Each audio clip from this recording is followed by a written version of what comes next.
For almost 60 years, the United States government would not say two words out loud: Area 51.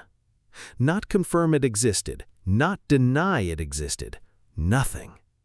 Ask a government spokesperson about it in the 1980s, the 1990s, even the early 2000s, and you'd get silence or a carefully worded non-answer.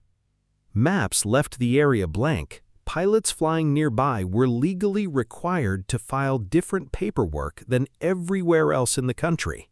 A patch of desert in Nevada, roughly the size of Connecticut, existed in a kind of legal shadow, acknowledged by absolutely no one. And that silence is exactly what turned it into the most famous secret location on Earth. When a government refuses to say a place exists, people don't stop wondering what's there. They wonder harder. So in 2013, when the CIA finally declassified a set of documents that officially acknowledged Area 51 by name for the first time in history, it wasn't just a paperwork update. It was the end of one of the longest-running non-denials in American history. And what those documents actually said is a lot stranger and a lot more interesting than most people expect. Let's back up to the beginning, because the real story starts with the Cold War, not with aliens. In the early 1950s, the United States had a massive problem. The Soviet Union was building up its military, and American intelligence had almost no reliable way to see what was happening inside Soviet borders. Spy planes existed, but they flew low enough to get shot down, and several had been.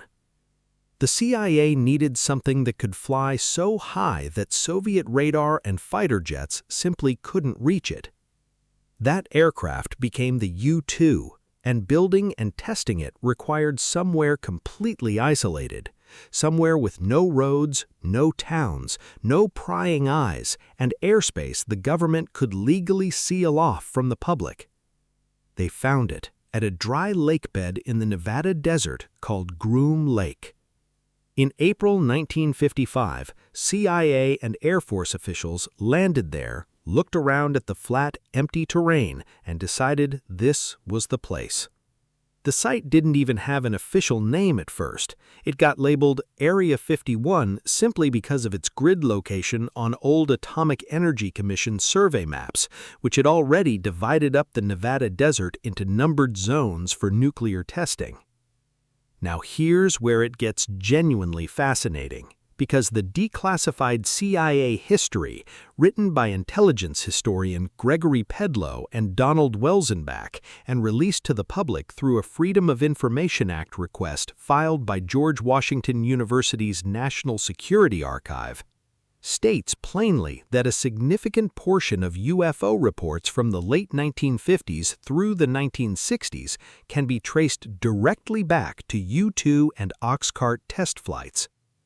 One internal CIA estimate cited in the documents suggests more than half of all UFO reports during that period were connected to these classified aircraft. Think about that for a second.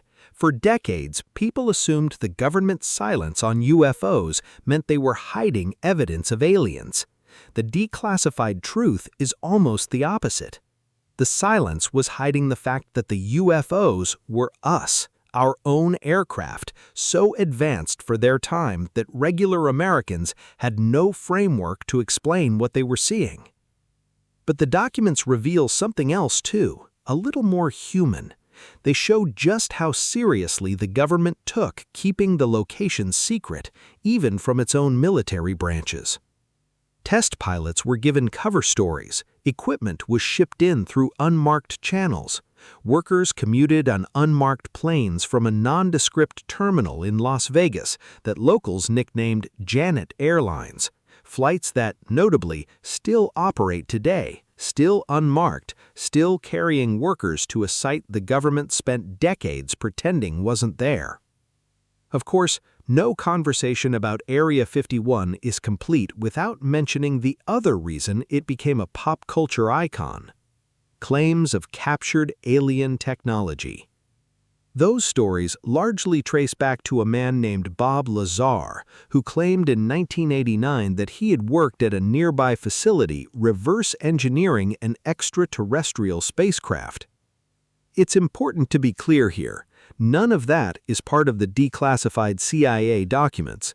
There is no official record confirming Lazar's employment history in the way he described it, and his claims remain unverified by any government source. What the declassified documents confirm is the U-2 and Oxcart programs and the UFO sightings those programs generated. The alien technology claims are a separate thread entirely, one built on personal testimony rather than declassified evidence. So why did it take until 2013 for the government to even say the words Area 51 out loud? Partly bureaucratic inertia. Once something is classified, unclassifying it requires an active decision, and for a site that had already become a magnet for public fascination, there was little incentive to draw more attention to it. The 2013 declassification happened largely because of persistent Freedom of Information Act requests, the same legal tool ordinary citizens can use to compel the government to release information it would otherwise sit on indefinitely. What's strange, looking back, is that the truth turned out to be less about hiding something otherworldly and more about hiding just how far ahead American aviation technology actually was. The government wasn't protecting a secret about visitors from another planet. It was protecting an aircraft program so advanced that admitting it existed would have told the Soviet Union exactly what the United States was capable of. And in a way, that's an even stranger story than aliens.